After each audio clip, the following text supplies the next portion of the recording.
Shalimar convention centre, कोहिमारान hostel तथा discovery building का record समय में कंप्लीशन, मुझे लगता है कि शिलान्यास भी और तय समय में उद्घाटन भी, ये ईस्ट कश्मीर की प्रतिबद्धता का प्रमाण है। अगर ईस्ट कश्मीर के पिछले कुछ वर्षों की उपलब्धियों को उस परिप्रेक्ष्य में देखा जाए तो पूरे देश में स्टेट एग्रीकल्चर यूनिवर्सिटी की रैंकिंग में केवल चौथा स्थान इस यूनिवर्सिटी ने नहीं पाया है, बल्कि कई ऐसी नई चीज़ों की शुरुआत की है जो देश के दूसरे एग्रीकल्चर यूनिवर्सिटी में नहीं है। अगर देखा जाए तो एग्रीकल्चर सेक्टर पिछले 10 वर्षों में अनेक रिफॉर्म से गुजरते हुए देश की इकॉनमी का आज एक प्रमुख आधार बन गया है। अब वह समय बीत गया जब किसान खेती के इनपुट, प्रोडक्टिविटी और बाजार के लिए परेशान हुआ करता था। अब बीज से बाजार तक की व्यवस्था स्थापित करने में देश को भी और जम्मू कश्मीर को भी काफ़ी हद तक सफलता मिली।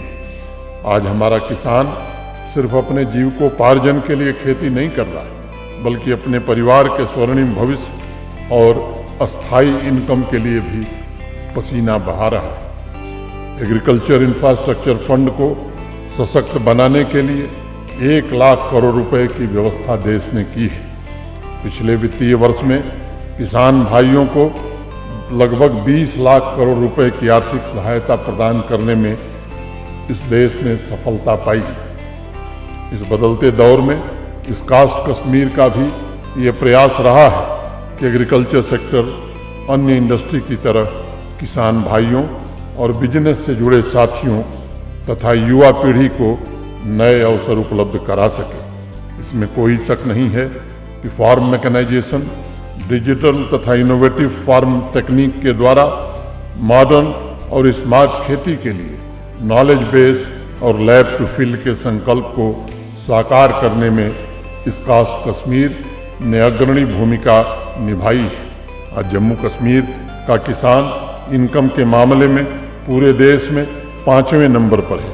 एग्रीकल्चर इंडस्ट्री की स्थिति को और मजबूत करने, किसानों की आय को और बढ़ाने तथा होलिस्टिक एग्रीकल्चर डेवलपमेंट प्रोग्राम को सफलता की नई ऊंचाई पर पहुंचाने में सभी स्टूडेंट्स, फैकल्टी मेंबर्स का सहयोग, इस के टेक्निकल इंटरवेंशन निश्चित रूप से मील के पत्थर साबित होंगे।